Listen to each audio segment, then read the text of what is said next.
ലഭ്യമാകുന്നു. ഇപ്പോൾ പിണറായി വിജയനും പി കെ കുഞ്ഞാലിക്കുട്ടിയും ഉൾപ്പെടെയുള്ള പിണറായി വിജയൻ ഇ.പി. ജയരാജൻ ഉൾപ്പെടെയുള്ള CPM നേതാക്കൾ കൊല്ലത്തെ പരവൂരിലെ പുറ്റിങ്ങൽ ക്ഷേത്ര പരിസരത്തേക്ക് അപകടം നടന്ന സ്ഥലം സന്ദർശിക്കാനായി വരികയാണ്. അതിന്റെ തത്സമയ ദൃശ്യങ്ങളാണ് പ്രേക്ഷകർ കണ്ടുകൊണ്ടിരിക്കുന്നത്. പിണറായി വിജയൻ, ഇ.പി. ജയരാജൻ, കടകംപള്ളി സുരേന്ദ്രൻ ഉൾപ്പെടെയുള്ള CPM നേതാക്കൾ ഇപ്പോൾ സ്ഥലത്തെത്തിയിരിക്കുന്നു. നേരത്തെ തന്നെ കൂടുതൽ നേതാക്കൾ ഈ സമയം അവിടേക്ക് എത്തിച്ചേരും എന്നുള്ള വിവരങ്ങൾ ലഭ്യമായിരുന്നു.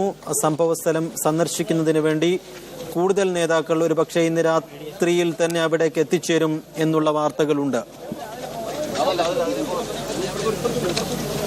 സമാനതകളില്ലാത്ത മഹാദുരന്തത്തിന് മുന്നിൽ, ആ ദുരന്തത്തിന്റെ നടുക്കത്തിന് മുന്നിൽ വിറങ്ങലിച്ചു നിൽക്കുന്നു സംസ്ഥാനം.